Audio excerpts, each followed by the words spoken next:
जा रहे हैं गाना गाने एक सुहाग गीत। आप लोग के कैसा लगे तो कमेंट में जरूर बताइएगा। हम है सीमा, ये है विजय, विजय जौनपुरिया, हम सीमा बनारसी। हम जा रहे हैं गाना गाने सुहाग गीत। आप लोग को जैसा लगेगा आप लोग जरूर कमेंट में बताइएगा। ऐसा बर खोज पापा कुमर कधाई जी, सोहागिन बन के देख चले बर का सुगराई जी, सोहागिन बन के देख चल बर का सुगराई जी।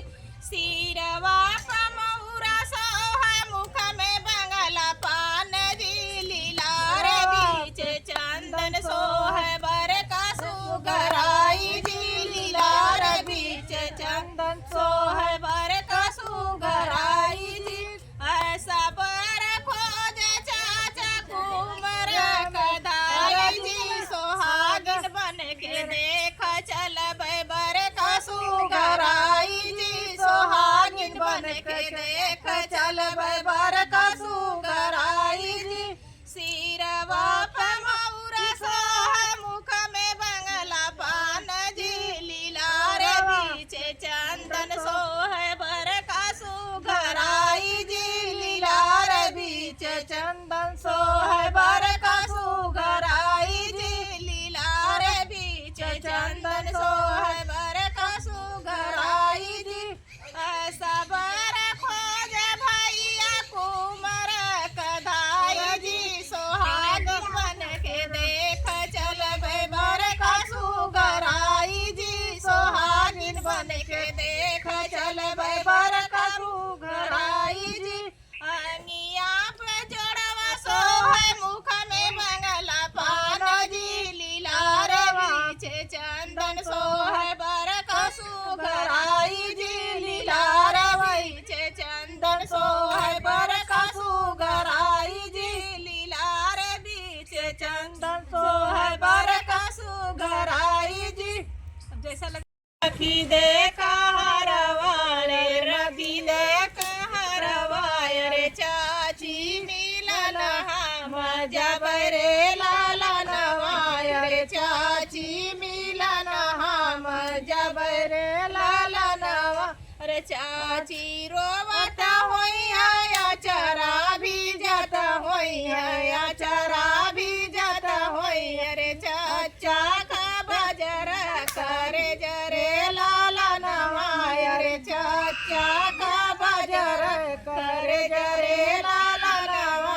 अरे नदिया किनारे डोली रखी दे हरवाय, रखी दे हरवाय। रे भाभी मिलन हम जब रे लाला नवाय, रे भाभी मिलन हम जब रे लाला नवा।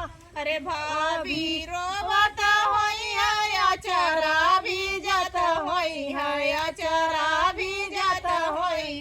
भैया का बजर करे जरे लाला नवाय, रे भैया का बजर करे जरे लाला नवा। आप लोग की जरूर से आप लोग कमेंट करिएगा हम लोग कैसा गाना गाए, अच्छा है कि नहीं। रखी दे हरवाय, रे रखी दे हरवाय, रे पापी मिलन हम जब रे लाला नवाय, रे मम्मी मिलन हम जब रे लाला नवा। मम्मी रोवता होई या चरा भी जाता होई या चरा भी जाता होई। अरे पापा का बजर करे जरे लाला नवाय, रे पापा का बजर करे जरे लाला नवाय, रे पापा का बजर करे जरे लाला नवाय। रे नदिया की महादेव, हम सीमा बनारसी, विजय, विजय यादव जौनपुरिया। अब हम लोग दोनों लोग मिलके जा रहे हैं एक विवाह गीत गाने, ललनवा वाला। ललन गावत नदिया किनारे डोली रखी दे हरवाय, रे रखी दे हरवाय। रे पामी मिलन हम जब रे लाला नवाय, रे मम्मी मिलन हम जब रे लाला नवा। मम्मी रोवत होई या